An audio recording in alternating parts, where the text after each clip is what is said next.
Hello! You're listening to Those Crazy Weirdos. I'm Martine. And I'm Cameron. And welcome to episode 41. 4 to the 1 to the 4 to the 1. Sorry, okay, I'll stop. That's only going to work when we're at episode 1000. Yeah, I know, right? It's going to be a long time before that makes sense. Are you ready? So ready. Do you want to hear it? Yes. 1 times 41. Yeah, man. I thought maybe it'd be a prime number. It's a prime number, baby. We're on a special. prime episode. 41 is a prime number. That's pretty cool. I know. How are you doing? Sorry, that we jumped right into it, but I feel like we need a second to just soft How am I cushion. doing? Yeah. Well, seeing as we've been talking for hours, you know how I'm doing. But I I'm know. buzzing. I'm buzzing. Absolutely buzzing, mate. It's a good day. Yeah. We're on vacation now. It's almost Christmas. We're on a holiday. I know. And Christmas is coming around the corner. Oh, also, everybody, right? We fixed our XLR cable issue. Yeah, so we actually have separate mics again. So that's why we sound a lot more natural this time around. Much better, yeah. Yeah. Not crowding around, pushing each other out of the way to speak. That would have been a good one for a video. Oh, yeah, that episode. would have been a funny video. We should start recording this. I still think we should. Fair enough. We have the tree now. I don't know if we mentioned that we had the tree in the last one. Yes. Any guesses what the tree's name is? We'll let you pause here because we're about to say it. You go. Clifford. Yeah. Clifford, the big green tree. Yes. There's a couple reasons it's called Clifford. One, it's the tallest tree we've ever got. Yeah, it's definitely like not only the tallest, I would say the widest as well. Just the biggest. The biggest tree. We went significant It's this pretty year. perfect though as a size, to be I honest. know, It I'm a looks fan. quite nice. Oh, we need to water him, Cameron. We have to. It's on my list of things to do. I today. remember why it's Clifford. Sorry, go ahead. Yeah. And also because we cut Clifford down in a cut your own tree lot. As per usual. Benjamin's Tree Farm in Waterloo. Yeah, big up. Anyone. Big up Benjamin's Tree Farm, Waterloo, Ontario. Let's we go. always go there. Anyway, they had a red tag on Clifford, so Clifford's the big red tree. There you go. Yeah, he was in the clearance lot, but he doesn't look like a clearance tree somehow. No, I still think the clearance lot is just because they want to plant other things there next year. You're probably right. But a lot of them did kind of look imperfect. But I don't mind that. A lot of them were Grinch trees. I don't mind that. This guy I'm a is like sucker for a Grinch tree. I almost didn't want Clifford because there was Mr. Pear, which was like a tree that Mr. Pear was hilarious. looked like a pear. He looked like a pear. It was amazing. He genuinely did. I was taller than the tree, and that's saying something. Yeah, that would have been a very small tree. I know. It's okay. I like Clifford. Anyway, Clifford's here, but he's got no lights. We haven't put lights on outside, but the entire interior is decorated Martine style, and I love it. It's amazing. Our walls are covered with decorations. It's very festive in here. I know. Very. We still need to put up the garlands, though. Dude, the other day we had the fireplace channel on. Yes. Oh, we have to do that again. We should have done that now. Well, maybe we will. Oh, yes. In the interval, the theme tune interval. Yeah, in the theme tune interval, as if we play it live. Oh, wait. Oh, we're using the laptop. I can't do that. Oh, rip. Oh, well. Oh, well. It was a great idea. I'll just pretend. Yeah, we'll pretend there's the fireplace channel Yeah. going. That's going to happen later today anyways when Yes. we're doing some decorating. But we will probably decorate later. Yeah, that'd be fun. Yeah, I'm so excited. Oh, okay. I have a tea. Have I tasted? Have you? I don't know if I don't think I know what it is. There's not much left, so I don't Do need to I taste it. know what this tea is? Yeah. No. Oh, Cameron, did you not hear what I said? What do you say? I said there's not much left. I don't want you to taste it. Oh. So I want you to smell it instead. You only need to guess one component correct to be correct. Cherry. No. Wildberry. No. Blueberry. No. What? This isn't going well for you. Smells like one of those three, though. What else could it be? Peach. No. Lemon. No. Cameron, you're missing one. Orange. No. What am I missing? Raspberry. Yeah. It's oh gosh. I just totally I forgot about it. I Okay, know. raspberry, my brain just disappeared. Obviously, it's a berry. Yeah. Okay, fair enough. Anyway, do you want the periodic table element? Yeah, dude. I want to know what element 41 is. Okay, I'm going to give you the symbol first. See if you can get it based on Okay, that. hit me. N like Nickel. Oh, yeah. Okay, N like nickel, B like Bob. NB. NB. You can be anyone? No, sorry. Okay. Wow. You're lucky I'm in a good mood. I don't know. Would not get a laugh otherwise. I have no idea. What is it? No. I don't know how to say this out loud. Niobium? Niobium. Niobium. Niobium. Niobium. Yeah. Niobium. Apparently, according to Google's AI overview, in case you're curious. Wow, what a source. I know. Niobium was formerly known as columbium. Columbium? Is it because it was discovered in the US or? I don't know. It's light gray crystalline and ductile transition metal. Huh. But apparently it's used as a hypoallergenic alternative to nickel in jewelry because it oxidizes really slowly. Interesting. Yeah, but also something I find interesting is they go into why it's called niobium. Okay. And it comes from Greek mythology. Niobe was the daughter of Tantalus, which is what tantalum is named after. Wow. And apparently both of those elements have very similar physical and chemical properties, so they're hard to tell apart. And niobium got the short end of the stick. It's the son, not the father. Wow. I mean, is that the short end of the stick? One could argue. Yeah, it's true. Actually, I don't know. Maybe it just had a lower number on the periodic table, and therefore it was. It might be that tantalum was already named.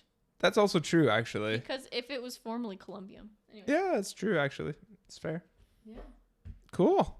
Well, then, should we hop into it? Oh, yeah. Cue the theme tune. Roll the theme tune.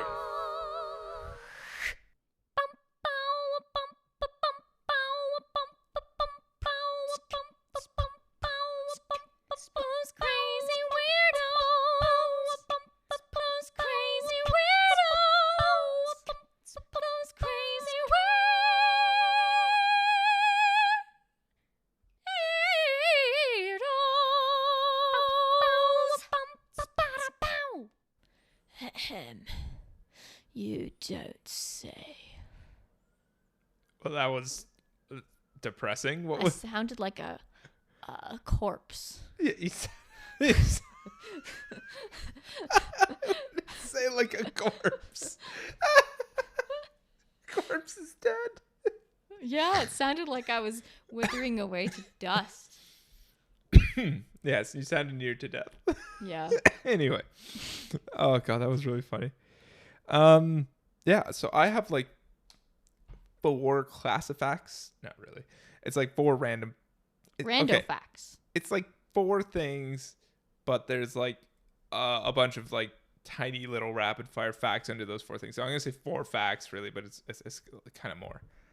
Okay, that sounded complicated. Do you want to start? Yeah, sure. For example, let's talk about Scrabble. Oh, that's fun. Oh, yeah, man. Board games, Christmas. Did you know? Family board games. Oh, yes. Funny fact. This one's actually really funny. Okay. Polish Scrabble only gives you 1 point for a Z. What? What? They're doing them dirty. That is not fair. What are you talking about? Polish Scrabble? Oh, wait. They use so many sets. I didn't think of that. I thought they were just being mean. Oh, no, you're right. There's so many sets Oh. in Polish. Like every other letter in Polish is... Anyway. That's funny. So this is what I mean. Like that was a rapid fire under Scrabble. Yeah. So this is like I'm gonna have 4 categories like Scrabble. Anyway, Okay. there are 4 kinds of Latin language Scrabble sets. 4? Yeah, and they're developed by 4 different authorities in the language. In an extinct language. Like, okay, tell me something. How not is extinct. Latin extinct? It's not extinct. Yeah, not evidently extinct. not. There's 4 different Scrabble games in it. It's not a living language. That's a dead language. I think that's the terminology. Because it's not like evolving. Is that why? Yeah, I think like it's There's not cultures spoken day to day anywhere in the world. Interesting. I'm not entirely sure if that's the correct term or not. Beetles. So like that the was coleoptère? Yeah. So this is like, that was it for Scrabble. Let's move on to beetles. So beetles are insects that form the order Coleoptera. That's because that's the way you say beetle in French. Coleoptera is the name of the order. Dude, that's such a complicated word from English to French, though. Coleoptera. Beetle and Coleoptera. Yeah. Well, because it is, that's literally what they're called in English too, though. Like, really? In science, yeah. Oh. Coleoptera. Why are they called beetles then, colloquially? I have no idea. Okay. Sorry, is this under the Scrabble fact? No, I told you this is separate. I have 4. Oh, are you just going through all 4? I was just going to do 2. Oh, anyway. Yeah. Okay. I get it now. Wow. This is, okay. Insects. They are insects that form the order Coleoptera. Right. There's about 400,000 different species of beetle. That's a lot. That accounts for about 40% of described insects. Yeah. There was something. Okay. Even more surprising. So that might be surprising, but people know there's a lot of beetles in general, right? Saying about 40% of all described insects, all known insects, are beetles. So many. Yeah. Like a species, obviously, not like whatever. Anyway, and more surprising, it accounts for 25% of all known animal species. What? 1 out of every 4 described animal species is a beetle. Oh my goodness, they're everywhere. It says nothing about their numbers, but it says something about the number of species. I wonder why beetles of all things. I read one very unreliable source. I read one Reddit thread comment that mentioned that they are just really easily, like, they evolve really easily. Okay. So they have like a very, like, if there's an evolution, typically that species, not only are they really like easy to switch genes or whatever, right? But when they do that, they typically survive. So then blah, blah, blah, like, leads to a lot of species. Anyway, yeah. I have a question for you. There was not long ago on a previous podcast that I don't remember, you mentioned something had like over 100,000 species of something. Geckos, probably. Oh, geckos. I think that's what it was. And I remember thinking that was a lot, but it pales in comparison to beetles. Dude, there was a new gecko that I mentioned on the last one, too. Yeah. It's funny how geckos keep coming up. Dude, 1 out of every 4. That's like, you've got elephant, and then you've got a beetle, and they're all grouped together, and there's so many more beetles than there are like elephants. But 1 out of every 4, just like the 4 Latin Scrabble Scrabbles. Oh, that's how it's related. Sure. Okay. Well, I feel like I have a couple of rando facts, so I'm gonna give you a couple of them too because I want to join in the fun. Did you know that Google Maps did a street view through the desert? And the way they did that was they strapped the camera to the back of a camel called Raffia. And then they were like, go. Of course they did. And they like taught the camel the route. And it just did it for Google Maps Street View. Of course it did. Why wouldn't it? That doesn't surprise me. That's hilarious, though. Of course they did this. It was 150 kilometers southwest of Abu Dhabi in United Arab Emirates. Oh, well, that's a boring place to do it, but okay, fair enough. It was through a desert. I like that the camel was called Raffia. Apparently, that's the whole concept of training camels to walk a certain route, like along the desert, right. is sometimes how they get drugs across the Sahara. Oh, damn, dude. What? Like unmanned camels. That is absolutely hilarious because if the cops find it, it's like, what are they going to do? Shoot the camel and be like you can't prove that someone sent that. That's hilarious. I know. Just imagine though, like, that's a really cool fact. Oh, yeah. That is such a cool fact.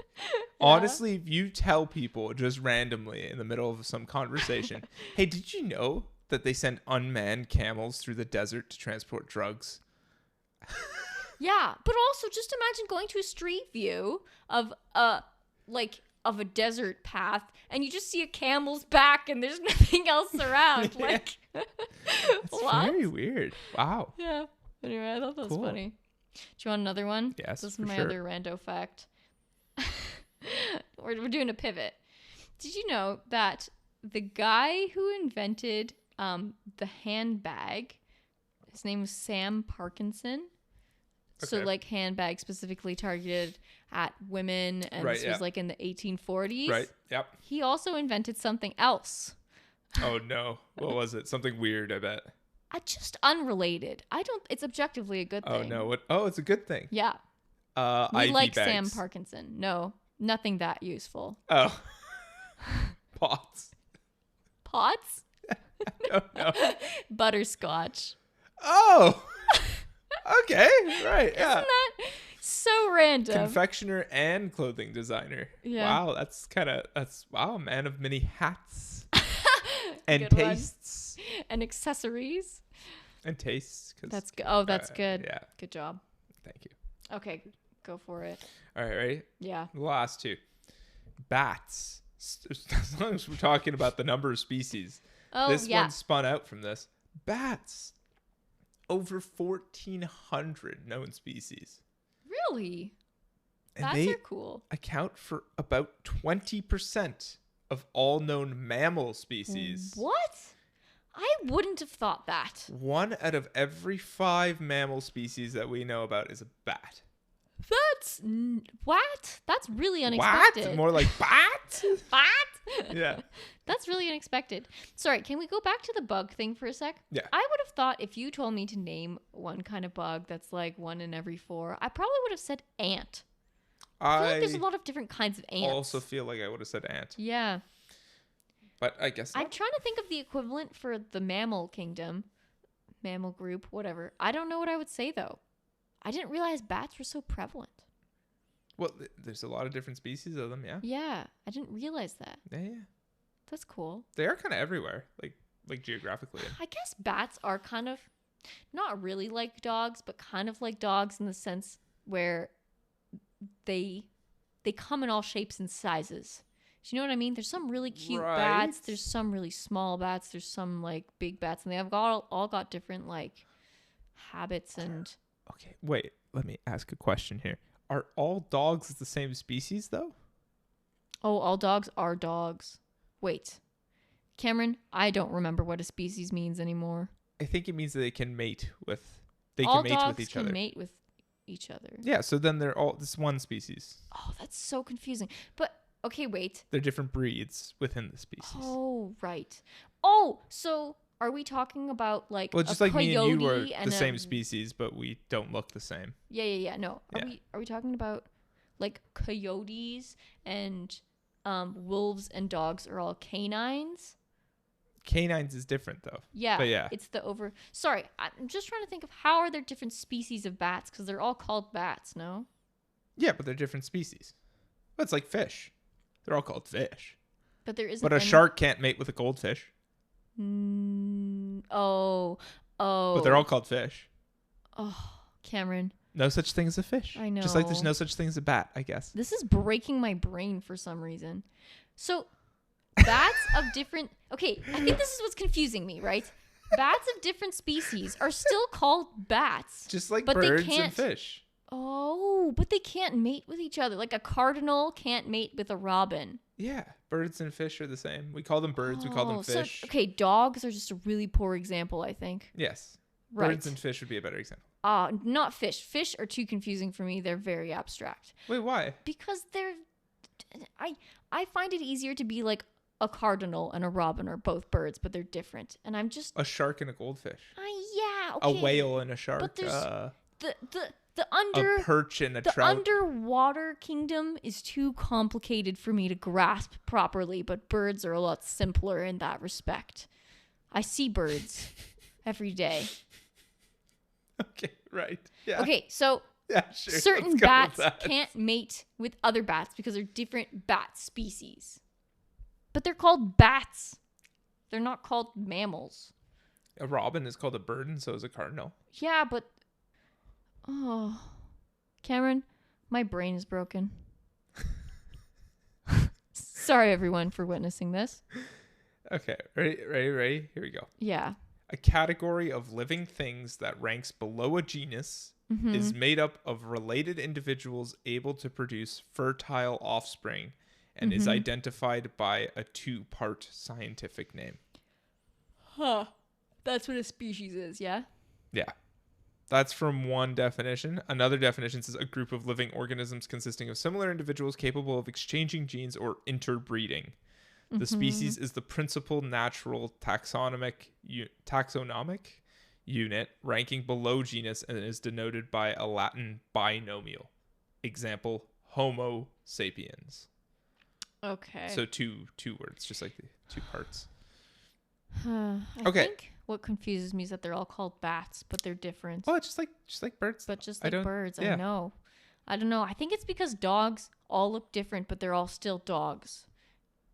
Yeah, but they're all dogs. Yeah, but anyways. I think dogs are really unique in that. Yeah, at least I know. If we're to trust Stephen Fry on QI, and his elves, then dogs are like the only species we know that can do that, where they're the same species that looks so different from one another and has such diversity within the species. Yeah, okay. I think that's why it's confusing. It's just because my base frame example of dogs like humans, is not good. Like just like dogs are like humans, right? Like humans have a huge variety within the species. Yeah. It's not nearly the variety that dogs do, but we have a variety. Yeah.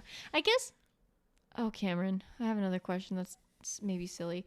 Is there another species of humans? There used to be. Remember we talked Neanderthals. About this? Well, yes. I think Neanderthals are Neanderthals humans? I think they are, right? Like, I remember I mentioned this in an earlier podcast. What was the other group that killed off the Neanderthals? What were they called? It was us. Oh, just humans. Like Homo sapiens, yeah. Okay. I forget But right now, there's no other species of human. No. Same like how there's no other species of dog besides the dog we have now. We absolutely killed them all. Yeah. Do you know what I mean though about the dog thing? Like there are other species of dogs though. Like you have the wild dogs in Africa, and you have coyotes. I guess would probably count as a dog species. But aren't they all canine? Maybe that's different. They are all canines. Yeah. Anyways, okay. Well, my brain is fixed now. I think. Okay. I just that took a while. Apologies, everyone. Okay, ready? Oh yeah. In this quick fire Sorry. Australia at the Olympics. Okay. They typically overachieve at the Summer Olympics. Australia. Yeah, I can see which that. is very normal. Yeah. They do very well at swimming and a lot of the summer sports. Mm-hmm. But their first winter gold ever was in 2002. Oh, why? And the story is remarkable. Really? Because Stephen Bradbury won the 1,000 meter short track speed skating event because all the people in front of him crashed and fell. Oh my goodness. Genuinely. Oh, that's a hollow victory, isn't it? He managed to avoid them as he flew by, and he won just by being the last man standing. That's like literally. That was Australia's first ever winter gold. Oh, that's so comical. He was at the back. From what I didn't actually look at the clip, but from some people describing it, it sounds like some guy like tripped over another guy. They fell. Everyone behind them fell, and then this guy just went around and won. Yeah, let's go Australia. Oh my goodness! Good on that guy for actually not crashing, though. To be fair. That's cool. Must have been exciting to watch that. I mean, that's so funny. Imagine the source of like national pride. Yeah. Oh, I like that. That's the story behind it. Okay. Do you want to? I have 3 years of Ig Nobels left. Hit me. I have 2005, 2012, and 2017. Right. Okay. Let's do the 12. Okay. Because this is the year the world was gonna end. Yes, that's a great reason. Okay. The award for literature was given to the U.S. government General Accountability Office because they issued, and I quote, a report about reports that recommend the preparation of a report about the report about reports about reports. Wow. I have no idea what I just said. But apparently this report was called Actions Needed to Evaluate the Impact of Efforts to Estimate Costs of Reports and Studies. Wow. That is a mouthful. Yeah. Dude, talk about like I'm having issues with bureaucracy at work, but talk about bureaucracy. A report about reports about reports about blah, blah, blah. You're working for the government and you're like, this is what I'm spending my time on. Dude, someone got paid by taxpayers to make a report about that. That's hilarious. I bet you they were like, oh, what is my life? That's hilarious. Dude. Yeah. It's hilarious. I love it. I know. I think you're going to like this one. The award for physics was given to 4 men. They calculated the balance of forces that shape and move the hair in a human ponytail. Oh. Huh. Yeah. That's kind of cool. Yeah. Imagine doing a free body diagram on a piece of hair. Like, that's pretty cool. Oh, yeah. I thought that one was maybe not necessary, but very interesting. I find that that's one of those ones. Yeah. It's like, Yeah. And speaking of, this is sort of related to what we were speaking to. The award for anatomy was given to 2 people for finding that chimpanzees can identify other chimps by using pictures of their behinds. Of course they can. So, you know. Look at that booty. That's definitely Jake's booty. Oh my god. Oh, look at Chris's butt. Jeez. Yeah. The contours on that thing are just absolutely fantastic. Yeah. That's all I had, by the way. That was it for me. I think I'll leave that there for me too. I had a breakdown in the middle of this, so yes. So we should go on to the question. Oh yes, another breakdown. Oh yeah, yes.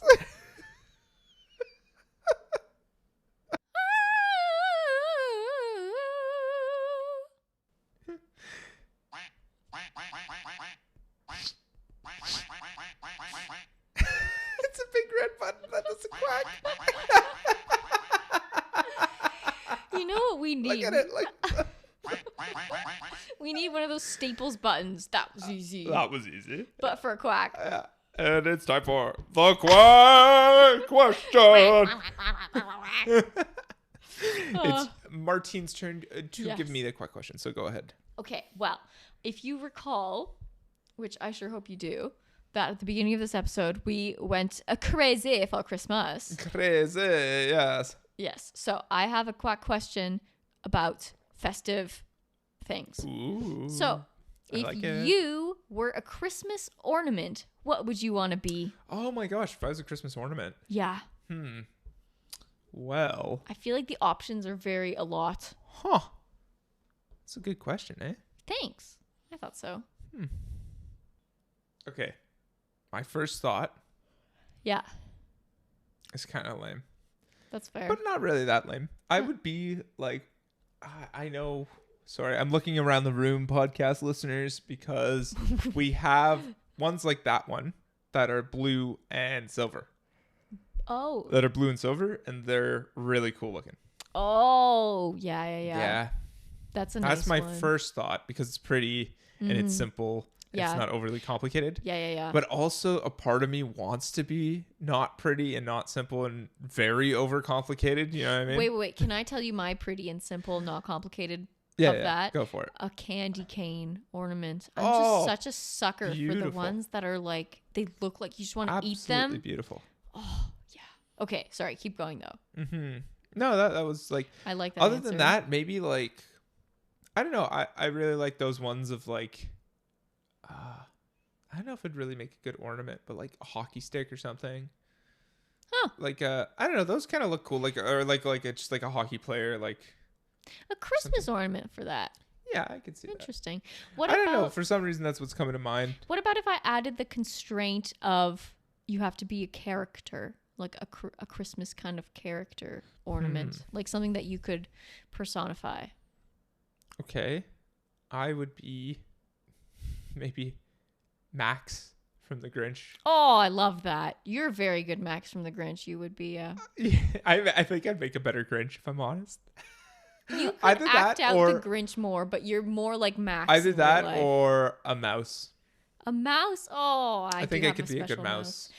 You know, the first thing I thought of for you, the first couple things I thought of for you, you'd make a really good cuddly snowman. Oh, actually, yeah, I would love to be a snowman. Why didn't I think of that? You would also make a wicked Nutcracker.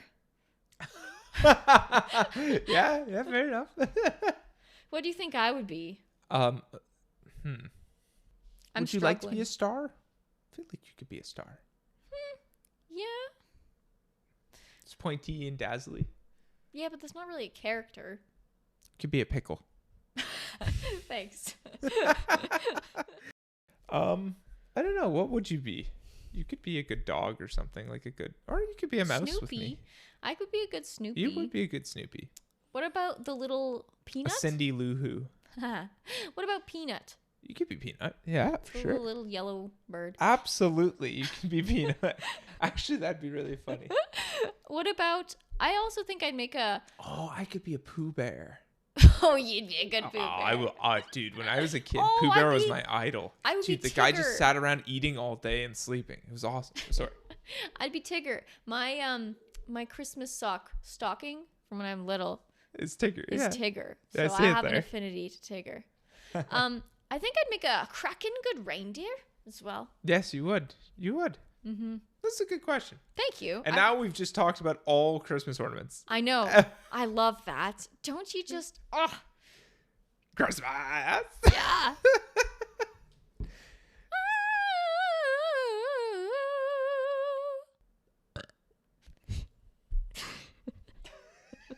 Are you going to keep...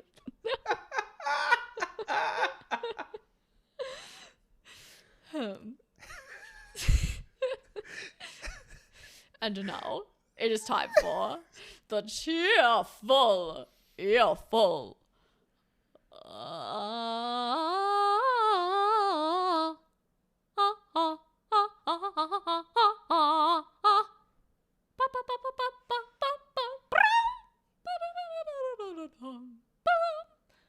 Is this supposed to be a song that I know?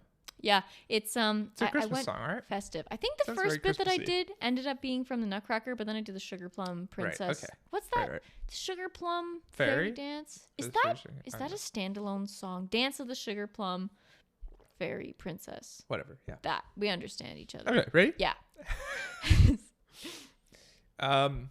The cheerful earful. Yes.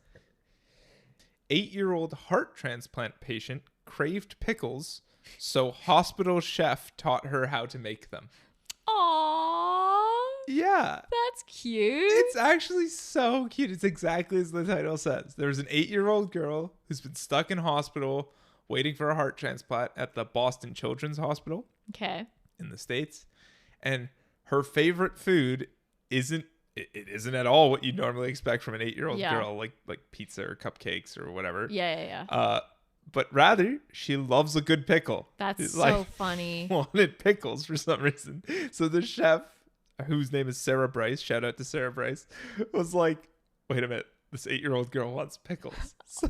Who's this person who keeps requesting pickles? Yeah, she's like, wait a minute, what? So she had an idea. And so she came to her room with a bunch of stuff, like a bunch of pickle making stuff, and showed her how to make various pickles. That's so cool. So they made pickled cucumbers, obviously. Yeah. Onions, fair enough. Yeah.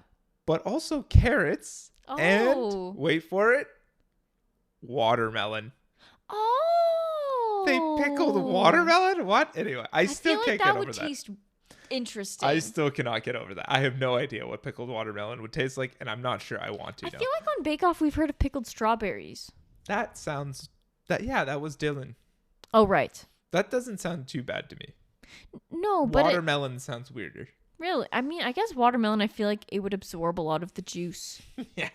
Anyway, they also made various different brines as well. Oh. So like garlic, dill, and wait for it, Ken's Italian dressing. Oh, interesting. I don't know what that is. Huh. But yeah. And it sounds like it was a good spot of fun for her. Like it was just like proper fun.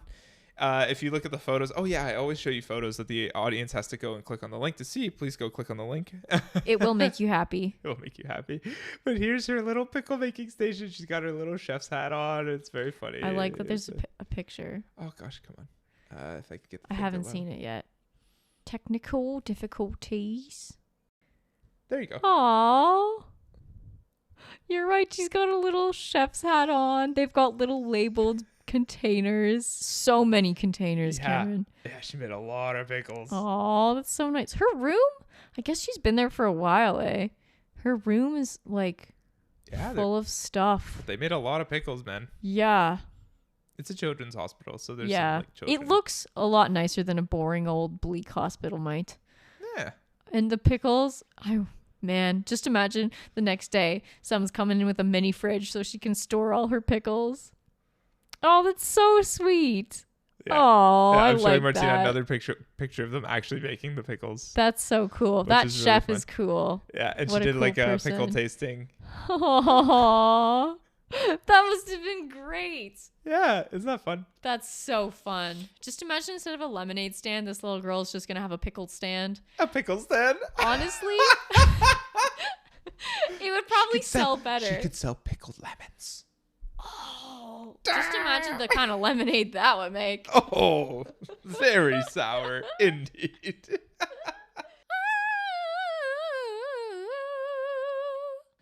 And that's it. That's all, folks. What do we usually say?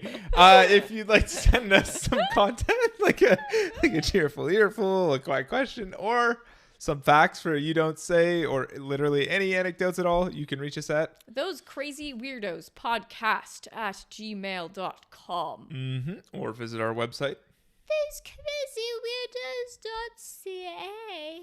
Mm-hmm. Indeed.